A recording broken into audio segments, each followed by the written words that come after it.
Mais je voudrais avoir l'avis d'Éric Laurent là-dessus, sur ce ressenti d'un clivage entre les deux. Il me semble que ce ressenti est lié à un problème qui s'est accentué avec, disons, la libération des flux financiers et leurs entraves, c'est l'accumulation des inégalités. Ce qui est très frappant, c'est que la déconnexion économie financière, économie réelle, dans le ressenti des gens, et surtout la colère devant une sorte de folie de l'argent, et de la façon dont elle remodèle les paysages urbains, les campagnes, les éléments d'environnement dans lesquels se déplace tout un chacun. Vous en parlerez mieux que moi. Cet aspect finalement, dont l'accélération est très récente, peut se sublimer, si je puis dire, entre économie financière et économie réelle. Il y a d'un côté une planète des très riches qui semble s'autonomiser. Mais justement, Éric Laurent, j'aimerais vous poser cette question. Est-ce que cette accumulation, c'est parce que finalement, l'homme est rapace et l'argent vient assouvir sa rapacité? Alors, c'est en effet, bien avant le capitalisme, Virgile, un vers célèbre, Aori sacra fames, la maudite soif de l'or. On n'a pas attendu le capitalisme, enfin, encore qu'on pourrait dire qu'il y a des formes de capitalisme dans l'Empire romain, etc. Mais c'est pour avoir cette soif et de faire apparaître ces dangers et ce caractère sans fin. Freud notait qu'en effet, il y a dans ce caractère accumulatif de l'argent quelque chose qui lui disait finalement c'est l'objet anal, le côté on retient ça et puis après on le lâche. C'est vrai que Freud et Keynes étaient tout à fait d'accord sur ce point. Oui, il y a beaucoup de points communs entre Freud et Keynes. Aussi, c'est le rapport à l'instinct de mort. Quand Keynes dit à long terme, ce qui est sûr, c'est qu'on sera tous morts. Mais il y a dans l'argent quelque chose d'une puissance destructrice extraordinaire. Silicon Valley, à la fois, c'est le modèle de ceux qui accumulent de l'argent, puisqu'on peut dire que ceux qui comptent de l'argent maintenant, c'est la high-tech et l'énergie. Les émirs, les Qataris, d'un côté, et puis la high-tech, qui en profitent, qui ont remplacé les anciens riches. Mais en même temps, le modèle Silicon Valley, qui produit de l'argent, est un modèle de destruction de l'argent extraordinaire dans ces start-up qui flambent, qui se rachètent, qui atteignent des valeurs de cotation boursière qui paraissent extrêmement incontrôlées et dans lesquelles il y a de l'argent qui brûle réellement pour des raisons, Elon Musk étant l'incarnation de cette espèce d'entrepreneur fou, légèrement délirant, enfin légèrement c'est déjà une litote, qui, à part ça, séduit, conquiert, amasse de l'argent pour ensuite brûler avec cet exemple de Tesla qui n'est pas rentable. Alors, on va laisser Éric Laurent. Qu'est-ce que vous en pensez? Sur cette question, il y a certainement un aspect rationnel. Et Fonderie représente éminemment, disons, l'idée que la gestion rationnelle de l'argent. Évidemment, moi j'ai un biais, si je puis dire un biais cognitif.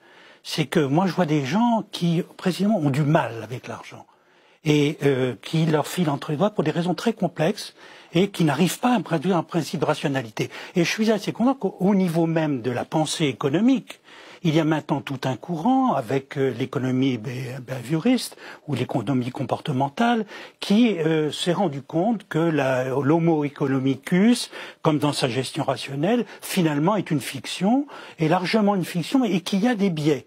Alors, c'est d'ailleurs Daniel Kahneman qui, avec son prix Nobel, a rendu la chose célèbre, qui, lui, est passé par la psychanalyse. Et quand il était jeune, il s'intéressait beaucoup. Et il a trouvé une traduction en termes chiffrables, de modèles économiques, etc., de ce qu'il a appelé l'aversion à la perte, comme des grands biais cognitifs, etc., qui font qu'au fond, l'homo economicus n'est pas rationnel. Et que la limite de la gestion rationnelle, alors c'est bien pour ça qu'il faut sans doute corriger ces mécanismes de Silicon Valley. L'intelligence artificielle, on pourrait dire que les premiers qui ont réussi à faire démarrer disons le modèle actuel d'intelligence artificielle qui marche, le 15, sa bande, etc. C'était pas la Silicon Valley. Mais ils ont ensuite été rachetés par la Silicon Valley. Si je puis dire, il s'est retrouvé de passer. On vous a compris sur cette irrationalité. Mais c'est tous les autres, en quelque sorte. Alors, Éric Laurent, j'aimerais qu'on poursuive là-dessus. Cette virtualité, les psychologues s'en méfient. Est-ce que c'est un danger pour l'individu que l'argent... Se méfient de tout, ça c'est leur biais. Mais... Surtout s'ils voient bien qu'à un moment donné, le meilleur instrument, la chose faite pour marcher, très régulée, même si les algorithmes étaient rendus publics de chacune de ces monnaies produites, et ce qui est crucial, puisque justement c'est une opacité complète au niveau de l'algorithme, même si c'était comme ça, le moment intéressant, ce serait lorsque ça serait utilisé précisément pour tourner mal, pour apporter plutôt une jouissance destructrice. Parce que si l'économie behavioriste souligne l'aversion à la perte comme biais cognitif, il faut bien constater que le titre le comportait, Finance Casino.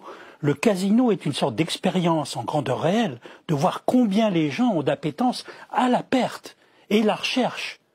Et l'exposition là de Francis Bacon, Centre Pompidou, qui lui-même étant un grand praticien de ça, est un grand exemple de ce que c'est que de rechercher la douleur de la perte, et être accroché à ça de façon fantastique. Et je suis certain que s'il y avait des monnaies Libra, etc., on verrait à un moment donné comment ça tournerait à l'envers de ce pourquoi on dit que c'est fait, et que ça servirait à un moment donné à précisément participer de cette part de destruction qui nous accompagne comme notre ombre. Oui, alors je voudrais vous préciser un point. Cette virtualité, est-ce que c'est un moyen de conditionner les individus à cette financiarisation pour les amener un petit peu à être dans un troupeau en quelque sorte? Vous diriez cette chose-là? Qu'il y a quelque chose de pervers dans le... Il n'y a pas eu besoin de... Il y a besoin de pervers dans cette... Il n'y a pas eu besoin de l'invention magnifique d'Internet pour que les gens aient leur perte par d'autres chemins. Le virtuel peut être utilisé, c'est de façon formidable. On voit combien, je veux dire, ce que c'est que d'avoir à sa disposition le savoir mondial par des recherches d'un clic, etc. C'est quand même absolument fantastique. D'un côté ça peut être un instrument de régulation extraordinaire, mondial. Ça peut être aussi un instrument de perturbation très profonde. Ces monnaies, par exemple, on voit sur la Constitution, sur un autre point, non pas des bases génétiques faites par la Silicon Valley en dehors de toute référence aux États constitués.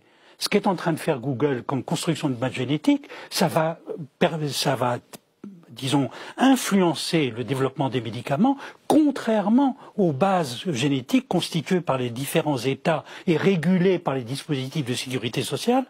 On va avoir affaire à des phénomènes extrêmement perturbateurs, et avec en particulier la question de ces des traitements de pointe qui peuvent ruiner n'importe quel système de sécurité sociale. On aura des phénomènes de ce genre s'il y a ce prolifère sans régulation, sans loi précise obligeant à ce que les algorithmes soient parfaitement déchiffrables. On aura des phénomènes comme ça et qui relèvent en effet de cette part. Alors, on va maintenant parler...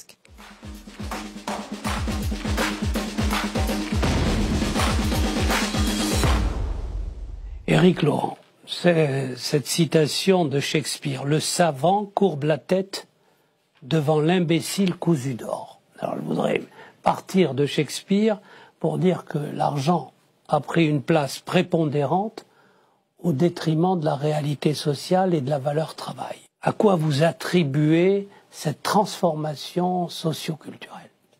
D'abord, le fait que vous choisissiez Shakespeare montre bien que ça fait un moment que le savant courbe la tête, etc. On n'a pas attendu, disons, de la configuration particulière du rapport au savoir dans notre monde. Par ailleurs, on pourrait dire que les savants courbent moins la tête. Après tout, le rapport du GIEC, qui vient d'être publié et qui a été salué, et qui est à la fois sur l'état de la planète et sur l'état des océans, est quand même considéré maintenant comme une référence et qui font que, disons, les savants du GIEC ne courbent pas la tête et préviennent de plus en plus clairement. Ils ont cette voie d'annonce du savoir. Maintenant, on le sait, on ne peut pas l'ignorer. Mais néanmoins, on ne peut pas, ça ne suffit pas. Car il est clair que le rapport au savoir est plus compliqué que simplement l'énoncer. Et en particulier, on le voit avec ce qui s'est passé à l'Assemblée de l'ONU avec Greta Thunberg. Le fait que ce savoir ait eu besoin de s'incarner dans cette petite Suédoise souffrante, mais représentant des générations futures, et qui là ont pu mettre en accusation maintenant leurs parents sur qu'as-tu fait pour moi, et cette incarnation étrange, très étrange, mais après tout c'est une spécialité suédoise, de même le roman Millennium, qui a eu un succès mondial comme roman policier, avait aussi cet autiste Asperger central. C'est une grande figure de notre civilisation, l'autiste Asperger, c'est un personnage qui s'est ajouté et qui prend cette voix, ce rôle prophétique, si je puis dire, c'est la Josué de notre monde. Incarnant, ou Jeanne d'Arc, incarnant à un moment donné la voix qui va rallier. Là, il faut non seulement les suppléments démocratiques, mais il faut aussi les suppléments émotifs. Il faut cette incarnation, ce plus de que cette personne, avec son espèce de fermeture extraordinaire, sa concentration, son regard noir sur Trump, absolument formidable pour incarner, disons, les tempêtes qui s'annoncent. On vous a entendu. Oui, alors, Éric Laurent, sur ce couple, capitalisme-démocratie, ça va ensemble ou pas? L'opposition qui a disparu, capitalisme-communisme, a fait que maintenant, d'accord, le capitalisme est seul, mais il ne cesse de se diversifier. Et au fond, il se diversifie, on pourrait dire culturellement. En effet, le capitalisme d'État chinois, qui ne s'est pas accompagné des progrès démocratiques qu'on attendait, mais que par contre, le style de capitalisme dans lequel on ne parle pas de réduction de temps de travail, on ne parle pas du tout. Ce qu'on parle, c'est le droit à aller jouer son argent à Macao tous les week-ends. Et vous avez la création à Macao, par exemple, d'une économie casino sensationnelle, symptôme étonnant. Merci. Alors